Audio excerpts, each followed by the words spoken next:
Hello friends, स्वागत करता हूं मैं आप सभी लोगों का। आज के वीडियो में हम लोग बात करने वाले हैं यूपी पुलिस के कांस्टेबल भर्ती की। इसे हम लोग उत्तर प्रदेश पुलिस सिपाही भर्ती भी जानते हैं। तो आप चाहे मेल हो या फीमेल हो, महिला हो या पुरुष हो, आप दोनों लोग एलिजिबल हैं इसमें अप्लाई करने के लिए। कुछ मानक होते हैं, मैं आपको इसी वीडियो में बताऊँगा। अगर वो मानक आप पूरे करते हैं तो आप इसमें बहुत जल्दी अप्लाई कर सकते हैं। तो आइए मैं आपको दिखा देता हूं ऑफिशियल नोटिफिकेशन के कुछ जरूरी तथ्य, जिनको आप लोग अगर एक बार देख लेंगे तो आप लोगों को फॉर्म भरने में बहुत आसानी होगी। तो आइए शुरू करते हैं आज का वीडियो।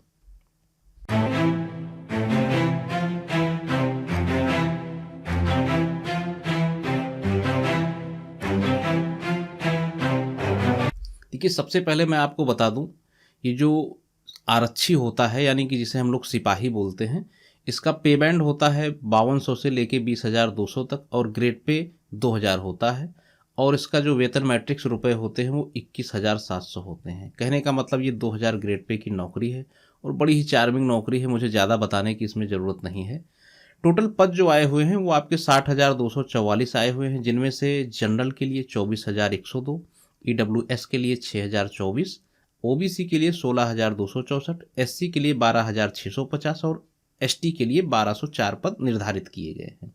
इन पदों की संख्या बढ़ सकती है, कम नहीं होने वाली। हमेशा ऐसा होता है कि 100-200 पद बढ़ ही जाते हैं, कम नहीं बढ़ते हैं। तो आइए मैं और आपको कुछ छोटी छोटी जानकारियां जो हैं, जो आप लोग इग्नोर कर देते हैं, मैं आपको बता देता हूं। सबसे पहले आप लोगों को बताना चाहूँगा कि जो ऑनलाइन आवेदन शुल्क जमा होने का या फिर ऑनलाइन आवेदन प्रारंभ करने की तिथि है वो आपकी 27/12/2023 है।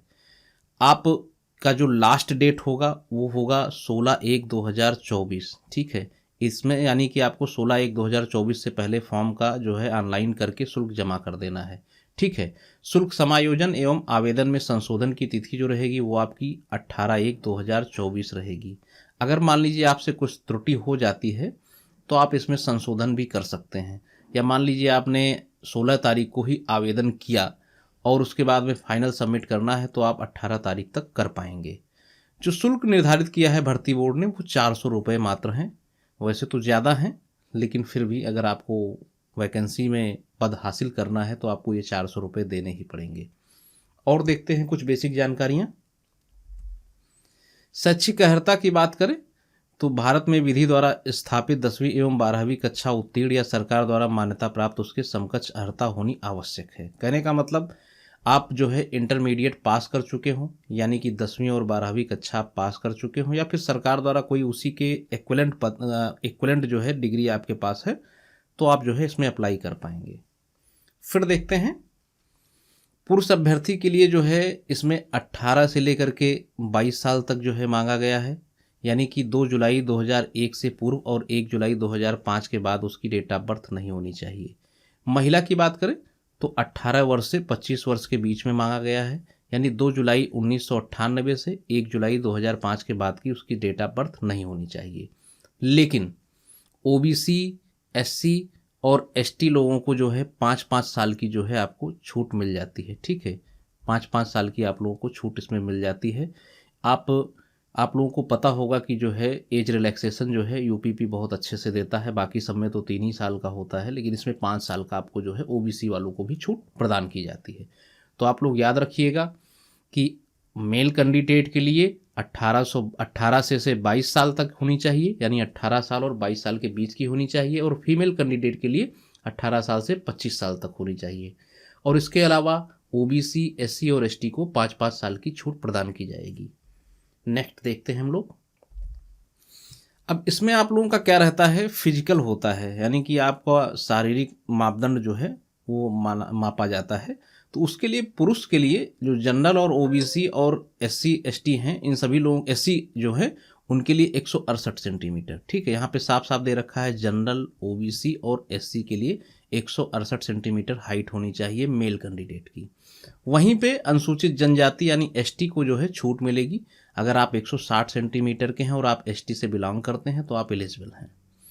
चेस्ट की बात करें तो जो जनरल होंगे, ओबीसी होंगे और एससी होंगे, उनके लिए चेस्ट जो है 79 सेंटीमीटर का होना चाहिए बिना फुलाने पे, और 84 सेंटीमीटर का होना चाहिए फुलाने पे।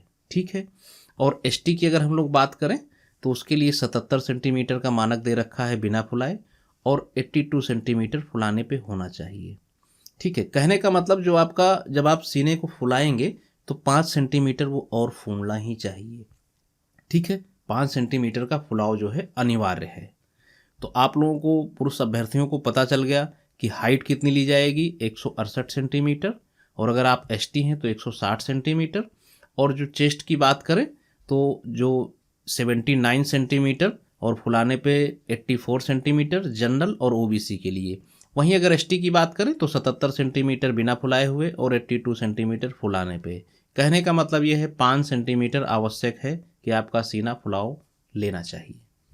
नेक्स्ट हम लोग देखते हैं महिला कैंडिडेट के लिए।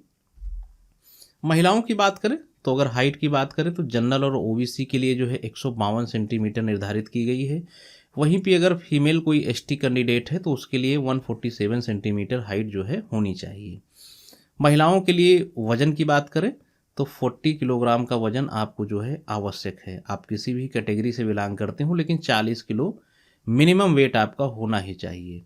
तो महिलाओं की हाइट की बात की गई तो जनरल और ओबीसी और एससी के लिए 152 सेंटीमीटर, वहीं जो है एसटी कैंडिडेट्स के लिए 147 सेंटीमीटर, और वेट जो है सभी के लिए 40 केजी मिनिमम होना चाहिए।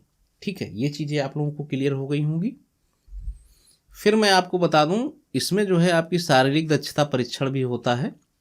आप लोगों को दौड़ लगानी होती है, महिलाओं के लिए भी और पुरुषों के लिए। तो उसका जो मानक होता है, तो पुरुष अभ्यर्थियों के लिए क्या रहता है, 4 किलोमीटर 4.8 किलोमीटर, यानी 4 किलोमीटर 800 मीटर, इतना जो है आपको 25 मिनट में दौड़ना होता है। ठीक है, पुरुष अभ्यर्थी जो है चाहे वो किसी भी कैटेगरी का हो, वो 4.8 किलोमीटर जो है 25 मिनट में दौड़ कंप्लीट करेगा। वहीं महिलाओं की बात करें तो उन्हें जो है 2.4 किलोमीटर 14 मिनट में दौड़ना होता है। तो आप लोगों को पता ही चल गया होगा। देखिए, एक चीज़ और मैं आपको बता दूं, ये दौड़ सभी के लिए आवश्यक होती है। जो दौड़ेगा नहीं उसे जो है इससे बाहर कर दिया जाएगा भर्ती की। लास्ट स्टेज आपकी यही होती है, दौड़। दौड़ आपने क्लियर कर लिया, समझ लीजिए सब क्लियर हो गया।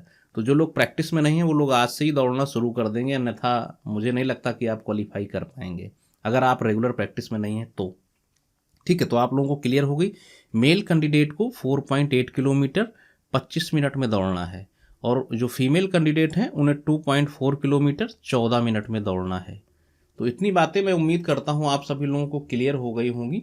बाकी इसके एग्ज़ाम पैटर्न की और लास्ट टाइम मेरिट कितनी गई थी, इन सारी चीज़ों के लिए मैं एक डिटेल वीडियो बनाने वाला हूँ। वो आप लोगों को बहुत जल्द ही हमारे यूट्यूब चैनल पे उपलब्ध करा दिया जाएगा। तो नेक्स्ट वीडियो में आप सभी लोगों से मैं फिर मुलाकात करूंगा कुछ अच्छे कंसर्न, कुछ अच्छे टॉपिक्स के साथ में। अगर वीडियो अच्छा लगा हो तो लाइक कीजिएगा, अपने फ्रेंड्स के साथ शेयर कीजिएगा। जो लोग नए हैं वो लोग चैनल को सब्सक्राइब करेंगे। और अगर आपकी कोई क्वेरीज है तो आप हमें इस आईडी पर संपर्क करते हैं। मेरी ईमेल आईडी है upssclecturesonline@gmail.com। Thank you.